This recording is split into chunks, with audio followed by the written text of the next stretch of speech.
생각보다 좋아. 오늘 발로? 발로. 순돌,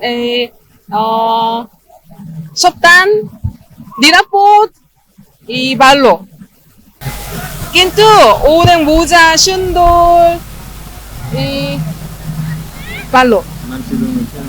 আবহাওয়া ভালো মোজা হয়েছে মজা হয়েছে না, এটা আমার সেকেন্ড টাইম এখানে ভিজিট। এর আগে আমি আরো 7-8 বছর আগে যখন নতুন ওপেন হয়েছিল তখন এসেছিলাম। তো অনেক কিছু ছিল না, নতুন অনেক কিছু অ্যাড করেছে তারা, সুন্দর হয়েছে। একটু ভিড় বেশি, ঈদ উপলক্ষে সবাই আসলে এনজয় করতে এসেছে, বাট ভালো লাগছে যেহেতু ওয়েদারটা খুব বেশি গরমও না ঠান্ডাও না, আমরা সবাই এনজয় করছি। Thank you. আমরা ঢাকা থেকে আসছি, ঢাকার মিরপুর থেকে। আমি নিউ ঢাকা স্টার মল্লিকা থেকে আসছি। খুব এক্সাইটেড, হ্যাপি, ফুল ফ্যামিলি আসছি। না, এটাই ফার্স্ট। তার বাড়ি হচ্ছে মাধবদী। আমরা এখানে সবসময় আসি, মানে বিশেষ করে রোজার ঈদের পরের দিন আসি আর কি। সবসময় খুবই আনন্দময় একটি জায়গা ডিমোলিডি পার্ক। এখানে আপনার 64 জেলা থেকে লোক আসে বলে, বিশেষ করে আপনার ঈদের পরের দিন আসলে কি ঈদের আনন্দটা 2 গুণ হয় আর কি, এই কারণে আমরা সবসময় আসি। হ্যাঁ, আমি আসছি শাহবাগ থেকে। এখানে ঘুরে বলতে হ্যাঁ, জায়গাটা খুব ইন্টারেস্টিং এবং আমি জানছি মূলত বন্ধু বান্ধবের কাছ থেকে, কারণ আমার এই জায়গায় ফ্রেন্ড আছে পরিচিত নরসিংদীতে। তো ওরা আমাকে অনেকবার ইনভাইট করলো, কিন্তু আসা হয় না তেমন। কিন্তু আজকে আমার বাগনি নিয়ে আসছি আমরা এখানে। তো ঘুরে ভালোই লাগলো। আমরা এবার 2টা আকর্ষণীয় আন্তর্জাতিক মানসম্পন্ন 2টা আকর্ষণীয় রাইড আমরা এবার স্থাপন করেছি এবং সকল বয়সের কথা বিবেচনা করে রাইডটা স্থাপন করা হয়েছে। বিশেষ করে স্পেশালি আমাদের যে একটা রিভার ক্যাব হয়েছে বা নতুন, আপনি জানেন যে আমাদের এই রিভার ক্যাবের ভিতরে আপনি একটা ভোটের মাধ্যমে ঢুকবেন।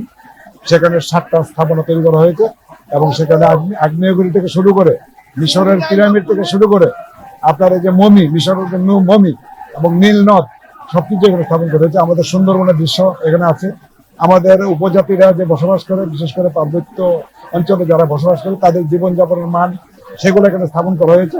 সবকিছু মিলে মানে এমন একটা পরিবেশ তৈরি করা হয়েছে যাতে এই ডিমোলিডি পার্ক সকলের যাতে সকলে যেন এখানে এসে পরিবার পরিজন নিয়ে সুন্দর মতো সারাটা দিন কাটিয়ে। আর স্পেশালি এবার আমাদের ওয়াটার পার্ক, আপনি দেখেছেন যে আমার পিছনে যে ওয়াটার পার্ক সেটাকে এক্সপেনশন করা হয়েছে এবং ওয়াটার পার্কে আমরা এখানে লেজি রিভার করেছি। আমরা ওয়াটার ড্রপ করেছি, অর্থাৎ উপর থেকে পানির মাধ্যমে একদম নিচে ড্রপ করে পড়ে দেবে। তো সেগুলো দেখে অনেকেই খুব মানে আনন্দিত হচ্ছে, সেগুলো থেকে আমিও খুব উৎসাহিত।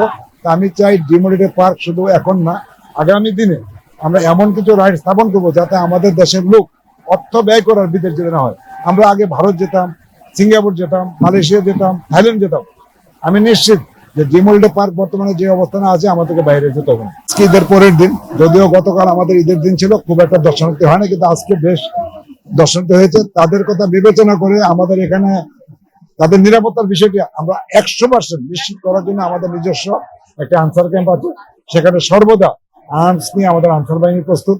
আমাদের নিজস্ব সিকিউরিটি বাহিনী আছে, আমাদের সিসি ক্যামেরা আছে। পাশাপাশি আমাদের নরসিংদীর পুলিশ প্রশাসন আমাদেরকে যথেষ্ট পর্যাপ্ত পুলিশ এবং ট্রাফিক যানজট না হয়, রাস্তা যেন নির্বিঘ্নে চলাচল করতে পারে। আপনি জানেন যে এইবারই প্রথম আমরা একটি যানজট মুক্ত সড়ক পেয়েছি, যার জন্য ট্রাফিক পুলিশের পর্যাপ্ত দেওয়া হয়েছে। আমাদের জেলা প্রশাসক মহোদয়ের পক্ষ থেকে আইন শৃঙ্খলা বাহিনী নিয়োগ করা হয়েছে।